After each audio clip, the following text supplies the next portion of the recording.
खबर पौड़ी से विधिक सेवा प्राधिकरण कार्यालय परिसर में जिला स्तरीय माननीय की कानूनी सेवा इकाई के 2 दिवसीय प्रशिक्षण का हुआ समापन। पौड़ी जिले में नालसा मानसिक रूप से बीमार और मानसिक रूप से विकलांग व्यक्तियों के लिए कानूनी सेवाएं योजना के तहत गठित जिला स्तरीय मनोन्याय की कानूनी सेवा इकाई का जिला विधिक सेवा प्राधिकरण कार्यालय परिसर में आज बुधवार 18 दिसंबर को 2 दिवसीय प्रशिक्षण का समापन। सचिव जिला विधिक सेवा प्राधिकरण अकरम अली से मिली जानकारी के मुताबिक गठित सेवा इकाई में पैनल का अधिवक्ता गण, assistant legal and defence council और पीएलबी की अतिरिक्त सेवानिवृत्त न्यायाधीश अधिकारी को सदस्य के रूप में जिला न्यायाधीश आरसी कुकरेती शामिल रहे। 2 दिवसीय प्रशिक्षण कार्यक्रम के तहत सचिव जिला विधिक सेवा प्राधिकरण अकरम अली द्वारा नालसा मानसिक रूप से विकलांग व्यक्तियों के लिए कानूनी सेवाएं योजनाएं 2024 को लेकर विस्तृत जानकारियां दी। इसके अतिरिक्त मानसिक स्वास्थ्य देखभाल अधिनियम 2017, अधिकार अधिनियम 2016, विकलांग व्यक्तियों के अधिकारों पर संयुक्त राष्ट्र सम्मेलन 2008 और मानसिक बीमारी और बौद्धिक विकलांगता वाले व्यक्तियों को कानूनी सेवाओं का प्रावधान आदि जनकल्याणकारी विषयों पर प्रशिक्षण प्रदान किया गया। राज्य विधिक सेवा प्राधिकरण नैनीताल के निर्देशानुसार एक हमारे माननीय राष्ट्रीय विधिक सेवा प्राधिकरण की स्कीम है जो कि legal services to persons with mental illness and persons with intellectual disabilities scheme है। ये 2024 की एक नई स्कीम माननीय राष्ट्रीय विधिक सेवा प्राधिकरण के द्वारा इसका क्रियान्वयन किए जाने हेतु हमें निर्देश प्राप्त हुए हैं। इसी स्कीम के अनुपालन में हमारे एक प्रावधान है कि एक जनपद स्तरीय एक समिति का गठन किया जाना है, जिस समिति के द्वारा इस स्कीम को क्रियान्वयन किया जाना है। तो सबसे पहले हमने इसमें एक समिति का गठन किया जिसमें सचिव जिला विधिक सेवा प्राधिकरण पौड़ी गढ़वाल तथा एक हमारे सेवानिवृत्त न्यायिक अधिकारी और हमारे लीगल एड डिफेंस काउंसिल, साथ ही साथ पैरालीगल वॉलंटियर्स, अधिकार मित्र और जो डीएलएसए के हमारे पैनल एडवोकेट्स हैं, इन सबको मिलाकर एक समिति का गठन किया गया है। और उसी स्कीम के तहत ही जो भी समिति के सदस्य हैं इनका भी एक 2 दिन का एक ओरिएंटेशन प्रोग्राम किया जाना था, जो कि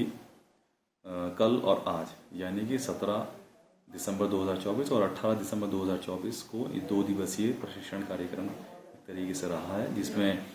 सभी सदस्यगण को इस स्कीम में क्या कार्य किया जाना है, किन लोगों को सुविधाएं पहुंचानी है, वो चाहे मेंटल इलनेस से ग्रस्त हों, चाहे वो इंटेलेक्चुअल डिसेबिलिटीज़ से ग्रस्त हों, उन सभी के लिए इस स्कीम के अंतर्गत कार्य किया जाना है। उनको जो भी तमाम लीगल एड या लीगल सहायता दी जा सकती है वो सारी दी जानी है। तो ये 2 दिन का ओरिएंटेशन प्रोग्राम हमारा उन सभी सदस्यों के लिए रहा है, जिसको आगे इस जो 2024 की स्कीम है उसको अच्छे से लागू कराए जाने के लिए ये ओरिएंटेशन प्रोग्राम कराया गया है। रूप से ये एक ऐसी योजना बनाई गई है जो कि समाज के उस वर्ग के लिए है जो कि जिसकी कई बार कोई उनको समझने वाला नहीं होता है। कई बार परिवार के सदस्य ही लोग उनको इस तरह से तिरस्कार कर देते हैं कि उनका ख्याल ही नहीं रख पाते हैं। मानसिक रूप से अस्वस्थ है तो सबकी एक सीमा होती है। तो अक्सर ये देखा गया है कि हमारे न्यायालयों में भी और प्रशासनिक इकाइयों में भी कई इस तरह के मामले सामने आते हैं जो कि जिनका ख्याल रखने वाले कोई नहीं होते, कि जिनको देख रेख रखने वाला कोई नहीं होता है। और इस तरह के लोग ना सिर्फ आम पब्लिक में बल्कि हमारे जो इंस्टीट्यूशंस हैं, जैसे चाहे वो जेल हो, चाहे वो हमारा ऑब्जर्वेशन होम है, कई लोग इस तरह के पाए जाते हैं जो कि इन सब